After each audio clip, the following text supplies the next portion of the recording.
नमस्कार दोस्तों। आप सबको मेरी तरफ यानी शालिनी दीक्षित की तरफ से हनुमान जयंती की बहुत बहुत शुभकामनाएं। फ्रेंड्स, आज हनुमान जयंती है और हनुमान जी के बहुत सारे ऐसे गुण हैं जिन्हें हमें भी अपने जीवन में उतारना चाहिए, जिनसे हमारा भी जीवन सही मायने में सार्थक हो सके। जिसमें सबसे पहला है बल, यानी उनके पास जितनी पावर थी उतनी शायद ही किसी के पास हो, लेकिन कभी उन्हें अपने बल के ऊपर, अपने पावर के ऊपर घमंड नहीं हुआ। तो हम सबको भी अपने जीवन में इस बात को ध्यान रखना चाहिए कि हमारे पास चाहे जैसी पावर किसी भी तरह की हो सकती है, लेकिन कभी भी उस पावर का दुरुपयोग ना करें, उसका शो ऑफ ना करें और सबको अपने साथ लेकर मिलजुल कर चलें, उसका सदुपयोग करें। दूसरी है बुद्धि।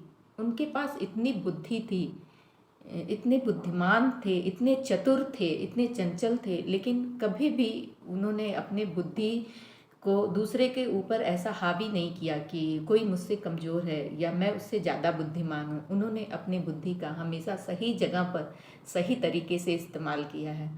तो अगर हम अपनी बुद्धि का सही तरीके से इस्तेमाल करते हैं तो हमारा विकास होता है, और अगर हम अपनी बुद्धि को गलत चीज़ों में यूज करते हैं तो हम अपना विकास नहीं कर पाते, इवन नीचे की तरफ गिरना चालू हो जाते हैं। इसलिए बुद्धि होना ही जरूरी नहीं है, बुद्धि का सही तरह से उपयोग होना भी जरूरी है, जो कि हनुमान जी से आप सीख सकते हैं। दूसरा है सेवा भावना।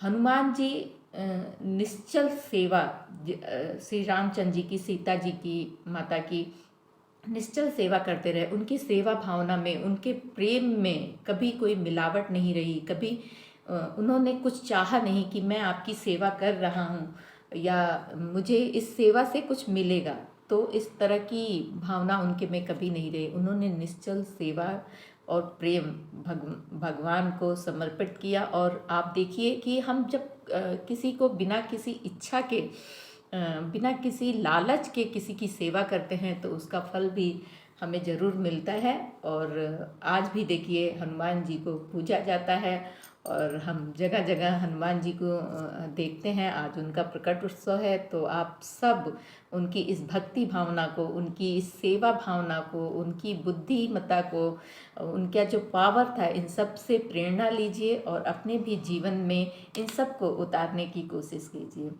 बस मुझे यही शेयर करना था। मुझे लगता है कि इसमें से अगर हम सब कुछ, कोई भी एक गुण भी उनका अपना लें तो हमारा भी जीवन सार्थक हो जाए। तो एक बार आप सबको फिर से हनुमान जयंती की बहुत बहुत बधाइयाँ।